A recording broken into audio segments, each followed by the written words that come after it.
여러분 안녕하세요. 식감 좋은 영어 학습 아삭영어입니다. 오늘은 24번을 빠르게 정리해 보도록 하겠습니다. 몇몇 처음 시작하는 연구자들은 잘못 믿고 있어요. 대절 전체를. 좋은 가설이 가설이다. 어떤 가설? 보장해주는 옳다라고 옳은 것이다라고 보장을 해주는 가설이다. 예를 들어서 이게 예를 들자면 알코올은 둔화시킬 겁니다. 반응 시간을. 그러나 만일 우리가 이미 알고 있다면 여러분의 가설이 옳다라고 여러분이 그 가설을 테스트해 보기도 전에 이렇게 되면 여러분의 가설을 테스트하는 것은 말해주지 않을 겁니다. 알려주지 않을 겁니다. 우리에게 어떤 새로운 무언가를 알려주지 않을 거라는 거죠. 기억하세요. 연구는 뭐뭐 해야만 합니다. 즉 생산해야만 합니다. 새로운 지식을 생산해야만 한다라는 것을 기억하세요. 새로운 지식을 얻기 위해서는 여러분은 연구자이면서 탐험가죠. 그럼 연구자 겸 탐험가로서 여러분은 떠날 필요가 있습니다. 해변의 안전함을. 해변은 안전하다라고 하는 것은 기정사실이죠.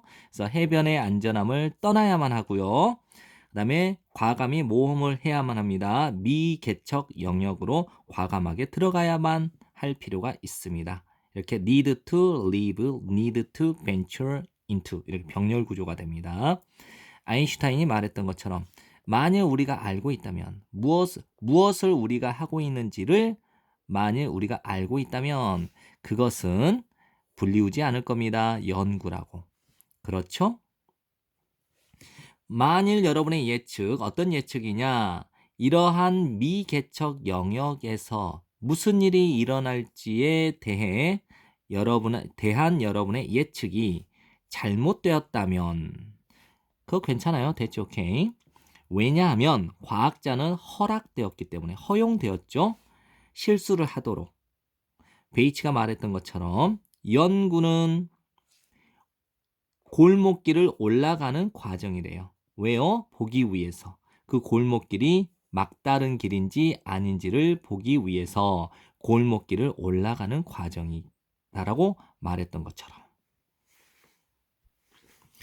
실제로 과학자들은 종종 더 많이 배우게 됩니다. 예측으로부터. 어떤 예측이냐? 결과가 나지 않는 예측으로부터.